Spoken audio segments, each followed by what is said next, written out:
Ok, bonjour, je suis très content d'être là pour la deuxième session organisée par Hotel Spider. Donc ça c'est moi. J'ai pas beaucoup changé. J'ai jamais eu de cheveux, c'est super. Et comme je disais, je suis un professeur à l'école de l'IR. Ça fait maintenant 18 ans que je suis là-bas. Donc je vois ici quelques anciens étudiants. Et euh, moi, je vais présenter cet après-midi. On a beaucoup parlé de génération baby boomers, X, Y, etc. Et en fait, moi, je suis en train de commencer la recherche sur les nouvelles générations, c'est les générations alpha. Donc ça, c'est plutôt ma présentation pour les 30 minutes aujourd'hui. Euh, et c'est vraiment d'essayer de comprendre ces nouvelles générations que je vais vous expliquer et comment ils sont différents, et surtout pour la partie avant séjour dans un hôtel, qu'est-ce que ça veut dire. Je n'ai pas forcément une boîte outils à partir, je n'ai pas forcément les recommandations concrètes, mais c'est surtout peut-être d'avoir des idées qui vont lancer la discussion pour cet après-midi, et peut-être pour vous, les hôteliers, commencer à regarder, il y a bientôt des choses qui vont changer. Donc, pour vous dire, ça c'est de ma première maison. Donc, mon père était hôtelier, mon grand-père. J'étais né dans un hôtel, j'ai grandi dans un hôtel. Je connais que ça. Bien sûr, avec mon accent un petit peu Brexit, euh, je suis anglais. Je suis en train de devenir suisse. J'ai fini ce matin mes papiers euh, pour un passeport suisse. Je vais juste faire un test de langue. J'espère que ça va passer. Mais comme j'ai souffert pendant 18 ans avec les études en HL, je crois que j'ai un petit peu le droit maintenant. Euh, voilà, donc quand on parle des différentes générations, ça c'est, je veux dire, l'exemple classique. Baby boomers, génération X, millennials. On a beaucoup parlé maintenant, les générations Z qui démarrent, qui viennent un petit peu en hôtellerie. Et par contre, pour aujourd'hui, je pense, vous n'avez jamais peut-être pensé ou une présentation sur cette génération-là. Donc vraiment, carrément, des 0 à 9 ans. Mais si on réfléchit bien un petit peu, d'accord, peut-être aujourd'hui ils sont 9 ans, mais d'ici 5-6 ans, c'est peut-être les premiers stagiaires que vous allez engager. Et c'est en quelques années, c'est pas loin. Euh, et surtout, moi, je veux partager avec vous l'influence qu'ils ont sur le choix de vacances. Euh, et surtout le choix d'expérience en gros, pour les familles. Donc, on est vraiment un petit peu plus orienté leisure aujourd'hui. Mais j'ai sûr, vous avez entendu, c'est l'histoire de leisure, un mélange business et leisure. Donc, ça a une influence aussi. Donc, ils étaient nés après 2010. Le parti Digital Natives, en tout ça, c'est vraiment la première génération qui n'a pas connu sa vie sans un outil digital. Millennials, oui, un petit mélange. Avant, nous, on a appris à utiliser Google Netscape, les modems et les autres choses, parce qu'on est vieux. 2,5 millions vont être nés par semaine, bientôt. Donc, c'est une génération qui va être extrêmement, en gros, énorme, beaucoup plus que les autres. Et au niveau d'éducation, ils vont être encore plus éduqués que nous et nos générations. Donc, c'est un nouveau vague, je veux dire, de millennials et de génération Z qui vient. Moi, j'appelle ça les générations de dopamine. Ils sont complètement accros à tout ce qui est digital et surtout les écrans. Ils ne vont pas savoir une autre vie que ça. Et maintenant, nous, en tant que on commence à réfléchir, alors qu'est-ce que ça veut dire? Quelle influence ça va avoir sur soit un choix d'hôtel, un choix de séjour, vacances ou d'autres? J'ai vu cette photo l'autre jour et j'ai trouvé que c'était magnifique. Si on imagine de voir la vie d'aujourd'hui sans vos smartphones ou vos tablettes. En fait, peut-être vous avez ça à la maison. Moi, j'en ai une. Bon, elle va avoir 18 ans la semaine prochaine. Mais c'est bien, elle va être loin de la maison. Et c'est pas encore, mais c'est la semaine prochaine. Et en fait, surtout les smartphones, c'est tellement incrusté dans notre vie. On ne peut pas vivre sans nos téléphones. Si je vois ici, il y a quelques d'entre vous qui sont maintenant sur vos téléphones. Moi, ça me pose un problème. Mais c'est tous les jours qu'on fait ça. En moyenne, on regarde nos téléphones 100 fois par jour. Ça a augmenté pour les alphas jusqu'à 250 fois. Peut-être il y en a ici qui font moins, mais c'est quelque chose, on regarde quasiment tous les 15 minutes. Donc c'est une nouvelle fenêtre sur la vie, on peut dire. C'est pas pour tout le monde. Moi, j'adore cette dame. Je trouve que c'est une photo que tout le monde doit voir. Elle regarde, j'ai essayé de trouver à quoi il regarde. Je n'ai pas trouvé, mais j'adore juste, elle profite du moment. Mais bien sûr, c'est quelqu'un plus âgé et elle n'a pas besoin de sortir son téléphone comme tout le monde. Bien sûr, partager sur les réseaux sociaux, photos, etc. Donc, elle profite de la vie. Je pense que vous dire comme ça. Mais vous demandez maintenant à un enfant dans le même endroit qui a 9-10 ans, ils ne vont jamais juste regarder quelque chose. Ils ont cette obsession de partager les infos. Soit avec quelqu'un sur WhatsApp, Instagram, Snapchat. Peut-être vous avez entendu pas de nouveau, TikTok. Vous avez entendu TikTok? C'est la seule plateforme qui fait peur à Facebook maintenant. En fait, c'est de créer les courtes vidéos, mais les jeunes, ils passent tellement du temps pour faire, c'est encore plus attractif, sticky en anglais, que Facebook. Et si Mark Zuckerberg il a peur de quelque chose, il a une raison pour laquelle. Donc, eux, ils sont accros à TikTok. Mais ça, c'est vraiment pour les jeunes. Et on doit aussi penser, ça, on a déjà ça sorti, ils vont vivre différents que nous. Nous, j'imagine, la plupart, on est propriétaires des voitures. Eux, il y a une forte chance, ils ne vont jamais être propriétaires d'une voiture. Ils partagent tout. Ils ont cette notion, je sors mon téléphone, je réserve la voiture. Ils vont voir la vie différente. Je ne sais pas si vous avez vu le nouveau sortie, les lunettes Amazon. Ça sortit la semaine prochaine. Voilà, maintenant, vous avez les lunettes fournies par Amazon. Et par contre, vous avez Amazon qui vous parle tout le temps. Ils ont même sorti une bague. Vous pouvez parler avec une bague Amazon. Peut-être nous, on dit, ouais, mais ce que ça veut dire, ils sont connectés en permanence. Ils peuvent poser des questions avec Amazon qui donne les réponses dans les lunettes.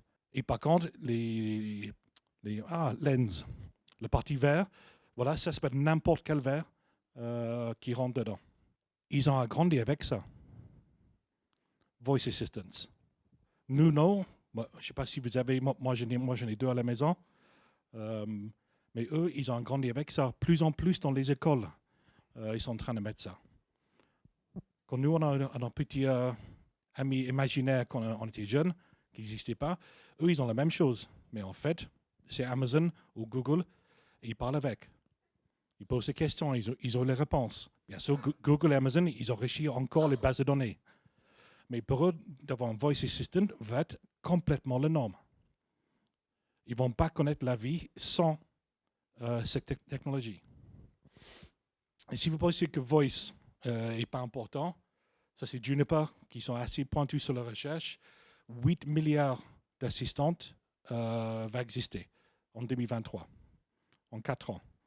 Donc, il y aura plus de devices pour la voix que les habitants en Suisse. Et moi, je pense que même encore plus. Donc, uniquement le fait de travailler et écouter avec la voix, ça va être quelque chose de complètement normal pour les jeunes. Même chose, ils ont beaucoup moins d'habitude d'avoir de l'argent. Nous, on avait toujours, moi, je vois mon père, l'argent poche. Samedi matin, voilà, il me donnait 50 pence, super, allez acheter des bonbons. Je ne sais pas pour vous qui utilisez Twint. Alors, ma fille elle m'a fait une demande samedi, elle était à Lausanne. Pour le meilleur papa du monde, avec cette photo, je m'ai fait un peu du shopping, elle m'a demandé 50 balles en Twint. J'ai envoyé 1 franc. Bien sûr, la réponse sur WhatsApp, elle est en train de pleurer dans un magasin. Je dis, c'est pas mon problème, va travailler. Mais en fait, c'est ça, l'argent de poche maintenant, c'est en digital. Elle veut faire du shopping, ok, papa, il envoie 20 balles par Twint. Et je pense, nous, on commence, j'ai vu quelques mains qui se levaient, on commence notre génération. On n'est pas 9 ans, 10 ans, mais pour eux, ça va être la norme. Okay? Qu'est-ce que ça veut dire même pour tous les parties paiement? S'ils voyagent en train CFF, je ne connais pas beaucoup de gens qui achètent un billet. Peut-être même pas nous, c'est tout avec l'application. Un billet dégriffé, c'est parce que c'est bien fait. Donc, les choses sont en train de changer. Et voilà, quand on parlait dans l'introduction, toute cette partie digitale, numérique, voilà, c'est ça. Nos vies sont en train de changer. Et ça va être surtout mobile. Téléphone, téléphone, téléphone. Il y a plus de téléphones maintenant qu'êtres humains sur la planète. C'est absolument hallucinant. Et bien sûr, ça va devenir encore plus vite, meilleur, moins cher. Bon, Apple 11, peut-être pas forcément, mais ça va être une expérience mobile. Ça, c'est, voilà. Je viens de l'école, je vais quand même vous montrer une graphique. Projection 2021, 7 millions de téléphones. Et je pense aussi que ça va être un énorme changement dans comment on travaille avec l'informatique en général. Le 4G, c'est très bien, mais le 5G, ça m'intéresse beaucoup, pas forcément pour la vitesse de téléchargement. On n'a pas besoin d'un giga de téléchargement sur un téléphone, c'est inutile. Par contre, le temps de réponse en 5G, quand on parle de latency et vraiment the Internet of Things, c'est le 5G qui va débarquer ça. J'étais dans la voiture ce matin, j'ai un podcast sur Smart Cities. Et c'est là que ça va commencer, les destinations eux-mêmes vont commencer à être intelligentes. Parce qu'on peut capter n'importe quel type de data. J'ai une réunion hier avec quelqu'un qui a un projet avec nous. Ils ont fait un détecteur pour les cigarettes dans les chambres d'hôtel. Nous, on met le machin sur le plafond. Si ça sent, je sais que quelqu'un fumait. Eux, ils ont fait un capteur, ça détecte la fumée. Il peut même savoir quel type de cigarette vous avez fumé dans une chambre d'hôtel. Et à quelle heure. Et bien sûr, on peut dire, messieurs, c'est interdit de fumer une cigarette dans la chambre d'hôtel. Oh, je n'ai pas fait, oui, j'ai la preuve. Même jusqu'à quel type de cigarette. Ils sont en train de faire les tests dans quelques hôtels en Chine. C'est assez intéressant, les résultats. On sait en quelle chambre, à quelle heure quelqu'un fume, on sait à quelle heure il dort. Donc ça, c'est pour moi vraiment, Internet of Things, c'est détecteur en temps réel, en plus. Donc aujourd'hui, on va parler de tout ce qui est, vous disiez, génération alpha, les jeunes, et surtout l'influence qu'ils ont sur, comme je disais, le choix de vacances, choix d'hôtel, choix de destination. Encore quelques idées peut-être pour vous de penser à est-ce qu'on a commencé à réfléchir à faire certaines choses autrement. Donc ça, c'est la recherche. De fournir, c'est Expedia qui a fait un petit message, j'ai mis des autres sources dedans. Happy families, keeping my family entertained. Donc, quand vous avez des enfants, c'est la première chose la plus importante, ils sont contents. Après, c'est le prix. Activité, outdoors and be active. Ça, je trouve surtout intéressant pour nous ici en Suisse. On a un extérieur, un paysage qui est juste magnifique.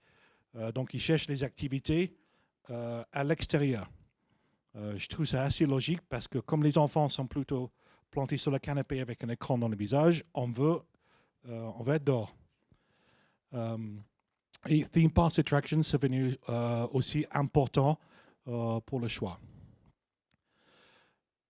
Quand ils sont en voyage, qu'est-ce qu'ils font le plus? Online videos, pictures or videos.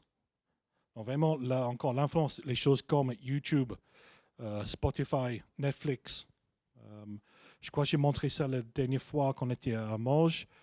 15% de tous les téléchargements download sur Internet aujourd'hui, c'est Netflix.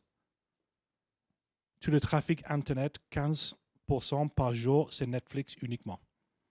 Et quand ils sont en nouvelle série, Orange is the New Black ou d'autres, ça peut augmenter à 40% par une plateforme. Et ici, voilà, bien sûr, les jeux, etc. Donc, ils sont vraiment collés sur le device. Ça, c'est une bonne nouvelle pour nous. Les familles, ils préfèrent plutôt d'aller en hôtel et resort. Vacation rental, peu. Donc, ça, c'est bien pour nous. Encore, on a parlé de l'influence Airbnb pour les familles, etc.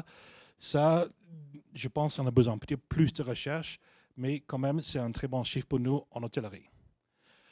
Bien sûr, location, ça c'est en premier. Family needs.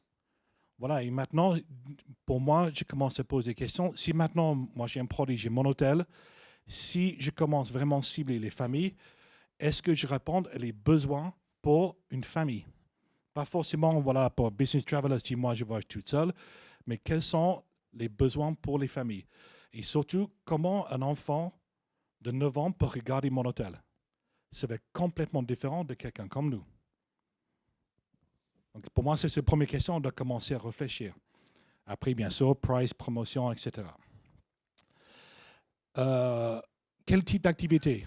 Theme parks and attractions, petit peu moins, je pense, pour la Suisse, mais là, outdoor dining. Donc, ça, c'est qu'est-ce qu'ils cherchent comme activité quand ils sont en famille. Water activity, ça, on fait très bien ici en Suisse. Musée, on a beaucoup qui sont super. Donc, encore, c'est différent par rapport quand on voyage pour le business. Et c'est celui-là qui m'a aussi m'intéressé beaucoup. Et ça, je me retiens un petit peu. C'est quand ils font la planification pour les vacances, c'est avec tout le monde ensemble. Donc, s'ils partent, voilà, ses grands-mamans et les grands-parents avec les enfants et les petits-enfants, c'est plutôt une activité ensemble. Donc, pour moi, je peux imaginer ça. Vous avez le jeune garçon de 8 ans, il est peut-être sur Skype avec le grand-maman, en train de discuter. Oh, moi, je regarde ça, je regarde ça. Et le grand-maman, oh, moi, je suis en train de regarder d'autres choses. Donc, ce n'est pas forcément une personne maintenant qui décide, c'est plusieurs personnes au même temps. Maintenant, moi, la question, c'est si vous avez votre produit, votre site web, votre Instagram, peut-être la grand-maman, elle est sur votre site web, le fils est en train de regarder sur TripAdvisor, et par contre, le garçon de 8 ans, c'est Instagram. C'est 3 plateformes différentes, c'est 3 messages différents, c'est 3 contenus complètement différents. Maintenant, comment on peut répondre à ça? Qu'est-ce qu'on doit faire par rapport à ces différentes générations qui nous regardent? Voilà, laquelle de ces sources influence ou inspire? Encore maintenant, c'est la partie inspiration. On veut partir en vacances. Bien sûr, OTA Review Sites, c'est la force de TripAdvisor. Recommandations des amis et collègues, moteur de recherche, donc SEO, etc. Mais les enfants, ils ont une influence à 43%. Social media, ils jouent online videos. Et encore, moi, je parle de quelque chose de personnel à moi. Nous, on a parti en vacances cet été. C'était simple. Ma femme décide tout. Elle dit, je vais aller en Égypte. OK. Commence à regarder. Moi, bien sûr, TripAdvisor, nanana. Et ma fille, elle était sur YouTube. On a fini dans le Steigenberger Resort, qui était magnifique. Je peux bien retourner sur cette plage. Mais encore, la façon de rechercher, c'est complètement différent par rapport à qui regarde quoi. Maintenant, il faut être présent sur les plateformes multiples avec un contenu différent. Les moins 10, qu'est-ce qu'ils font avec le téléphone? Parce que bien entendu, c'est smartphone pour tout le monde. Video calls, chats et textes. Ça, c'est intéressant. J'ai aussi vu une autre recherche, quel pourcentage de ces générations ils utilisent les téléphones pour appeler quelqu'un. C'est à peu près 4%. Ils font toutes les autres choses avec un téléphone, sauf téléphoner. Et de plus en plus, c'est un WhatsApp call, c'est même pas un appel traditionnel. Et bien sûr, vidéo. Looking at travel options, shopping. Si encore, c'est intéressant et c'est en train d'agrandir le fait on achète maintenant avec nos téléphones. Avant, c'était beaucoup pour l'inspiration et la partie achat, on passe au desktop ou au ordinateur. Maintenant, c'est plus en plus même le niveau d'achat, c'est sur les smartphones. Je crois que c'est bientôt sorti Instagram. Vous pouvez acheter directement en Instagram. Maintenant, la question, si vous faites une promotion Instagram, si je clique et je vais acheter ce séjour, ça passe quoi, comment? Parce que ça va bientôt arriver. Et je ne pense pas qu'un PMS traditionnel, Channel Manager, etc., sont prêts pour avoir une interface Instagram dedans pour la partie achat. On doit commencer à parler de ça, parce que ça va venir. Quelle est l'influence? Imagery, information, they see. Donc avant, qu'est-ce qu'ils font? Ils regardent les vidéos. C'est vidéos, photos qu'ils regardent, c'est vraiment visuel. Donc eux, c'est la partie très forte. Maintenant, si on voit votre hôtel, c'est comment pour un enfant? Qu'est-ce qu'il regarde? Qu'est-ce que ça peut influencer le choix de la famille? sur la télévision, read online, learn about in school, and family members. Donc, ils ont les différentes formes d'influence sur le choix et comment eux, ils regardent les choses. Je crois que celui-là, c'est très clair. Je prends mon exemple. Ma femme décide où elle va aller. Ma fille dit, oh, moi, je vais aller là et c'est moi qui paye. Super. Donc, c'est quand même nous, en tant qu'adultes, c'est normal que nous, on fait cette dernière décision, de partie paiement, mais c'est les influences des autres avant. Voilà, appealing imagery, encore, c'est la partie visuelle qui revient à chaque fois. Je pense que ça, c'est l'influence tout simplement Instagram, Pinterest. J'ai même vu, c'est un restaurant à Boston, ils ont installé une nouvelle table dans le restaurant avec des lumières spéciales, ça coûtait $10,000. Et ils l'utilisent uniquement pour les gens qui sont très forts sur Instagram ou populaires. Ils peuvent manger là pour faire les photos. Parce que ça rend les images encore plus attractives sur Instagram. La table était rentable en 3 mois. Bien sûr, ça c'est Boston, États-Unis. Instagram, c'est vraiment beaucoup plus fort. Mais eux, ils ont fait ça. Donc pour moi, les choses à retirer de tout ça et tout ce graphique, ces numéros, planning is collaborative. Quand on vient avec une génération alpha, ce n'est pas uniquement eux qui regardent tout ça ou d'autres, c'est tout le monde confondu. Maintenant, qu'est-ce que ça veut dire pour nous? Entertainment happiness. Il veut la partie, voilà, entertainment, contente et convenience over price. C'est aussi quelque chose qui sont beaucoup plus fort avec eux. Location, proximity, attractions, transport. Donc, ce n'est pas vraiment vous en tant qu'hôtel, c'est vraiment vous avec tous vos partenaires autour. Moi, je traduis ça pour le dernier là. Quel est le rôle de l'hôtellerie suisse pour attirer les gens vers nous en Suisse? Parce que c'est tout le monde ensemble. Et si on travaille plus ensemble et plutôt package, etc., c'est beaucoup attractif pour les familles. Mais si on regarde tous ces chiffres, alors, qu'est-ce que ça veut dire? Et je vais juste finir avec mon intervention pour dire, pas forcément qu'est-ce que moi je pense, c'est pas le but, mais de peut-être vous fournir quelques idées à réfléchir, surtout pour l'exercice de cet après-midi et j'espère pour le futur. Si on pose ça comme question, si vous prenez un enfant de 8 ans maintenant pour regarder votre site web, ils vont répondre quoi? Ils vont penser quoi? Et si on remonte dans toutes ces parties-là, c'est eux, ils regardent, ils ont une influence, ils vont dire quoi? Oh, c'est nul, je comprends rien, c'est intéressant, c'est cool, c'est chouette, je vais montrer ça à mes copains et copines. Ils vont faire une capture d'écran, ils vont envoyer à son meilleur ami en WhatsApp. Parce que c'est comme ça qu'ils vivent. Surtout pour les parties photos, images et partage des photos. Regardez, un autre chiffre, c'est en moyenne, sur son smartphone, un enfant entre 10 et 15 ans a 16 000 photos. Moi, j'ai peut-être, je sais pas, 1000, 2000, je sais pas. Mais eux, c'est, voilà, autour de 16 000 photos. Voilà. Problème de stockage monstrueux. Mais je pense, et ça c'est une question, on peut discuter cet après-midi en groupe. Si vous faites la publicité, Search Engine Optimization, les publicités payantes, est-ce que vous faites quelque chose sur YouTube Kids? Et si oui, quel type de contenu? Le message est complètement différent pour votre produit vis-à-vis quelqu'un comme moi ou un enfant de 10 ans.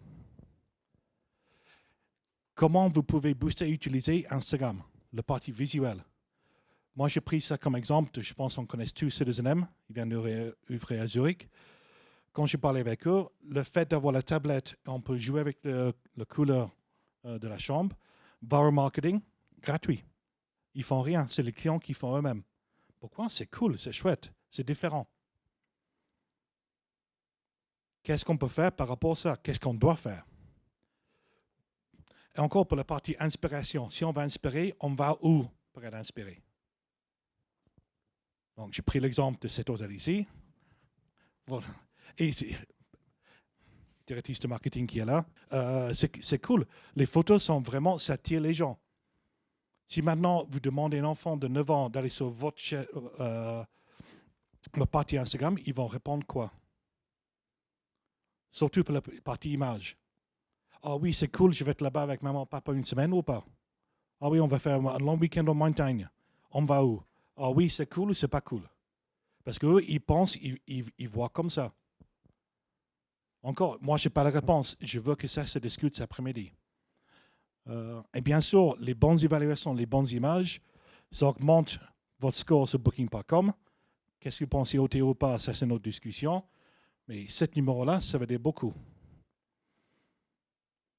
Pas uniquement nous, mais encore pour les enfants. S'ils tombent sur Booking.com, qu'est-ce qu'ils vont voir en premier? Ils vont regarder le numéro. Nous tous, on fait ça.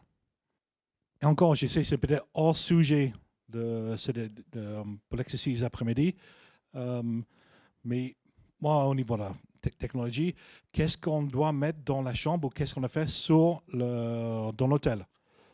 Tablette dans les chambres, c'est une option. Pour les enfants, je ne sais pas combien d'entre vous utilisent Netflix Kids.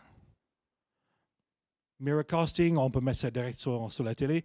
Donc, les enfants, ils utilisent beaucoup d'autres plateformes que nous, en tant que les gens qui sont plus âgés. Moi, je trouve ça serait peut-être un standard maintenant dans l'hôtellerie, Miracasting. Combien de personnes d'entre vous faites ça? Personne? Marco, un, deux, quelques-uns. Si vous ne connaissez pas, vous avez votre tablette smartphone et vous pouvez projeter qu'est-ce que vous avez sur votre téléphone smart sur la télévision. Si maintenant vous dites à un enfant qui a 9 ans, qui est en train de regarder Netflix Kids, Miracast ça sur votre télé dans la chambre d'hôtel, cool. Parce que c'est une grande télé, 65, et voilà, j'ai ça dans la chambre. C'est tout simplement un Chromecast derrière, la télé qui n'est pas chère. Et comme ça, on n'est pas en train de regarder quelque chose sur un écran de 5,5 pouces, mais sur la télé. Voice Assistant, c'est quelque chose qui ne va pas partir. Je crois qu'on est encore un petit peu trop tôt pour ça dans la chambre, mais tous les grandes chaînes sont en train de tester, ils sont en train de voir qu'est-ce que ça va donner. Mais si les enfants, ils ont ça à la maison, pourquoi pas d'ici 5 ans, voilà, j'aimerais commander room service, club sandwich, hamburger, ils vont parler avec la chambre. En termes de geek, et ma femme est de test, voilà, moi j'ai une chambre à la maison, tout connecté avec Google, lumière, les volets et tout, juste pour tester et voir, voilà, je peux changer la couleur de la lumière dans la chambre.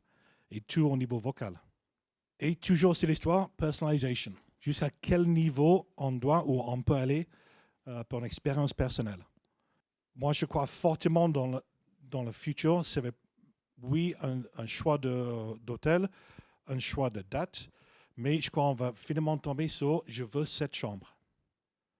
Parce que le vue, etc., et on va arriver là. Comment on fait pour les avions? On choisit notre siège.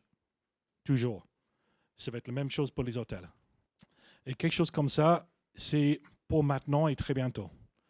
Tu sais l'histoire, je remonte au 5G connected. Ça peut être, voilà, mon Apple Watch va ouvrir la porte. Moi, je vais démarrer un projet avec l'Union européenne sur la reconnaissance faciale pour l'hôtellerie. On fait un projet de recherche que le visage va ouvrir votre porte dans l'hôtel. Et on va faire un pilote bientôt. Ce n'est pas pour tout le monde, mais on fait déjà tellement avec la reconnaissance faciale. Voilà, on ouvre nos téléphones ou d'autres. C'est une étape assez logique qui va suivre. Et ou avec un montre, device ou d'autres. Même chose si on réfléchit, qu'est-ce qu'on va faire avec le check-in, check-out et tous les processus avec lesquels on a vécu ça fait longtemps. Est-ce qu'on n'a pas commencé à réfléchir à ça? Et si je prends l'exemple Citizen-M, comme maintenant à Zurich, eux, ils ont déjà commencé ce changement. Et si on va avoir une famille qui vient, est-ce qu'on n'a pas fait quelque chose un petit peu plus, je dis, fun ou cool pour les enfants? Encore, moi, je n'ai pas de réponse, c'est juste pour commencer à avoir un petit peu de discussion. Et je pense, si vous pensez, je suis en train de raconter n'importe quoi, c'est une nouvelle génération qui va être là, et ces gens-là, ils ont quand même un petit peu de succès pour créer une expérience pour les enfants. Parce qu'ils ont forte influence et ça va être encore plus fort après. Est-ce que vous avez des questions?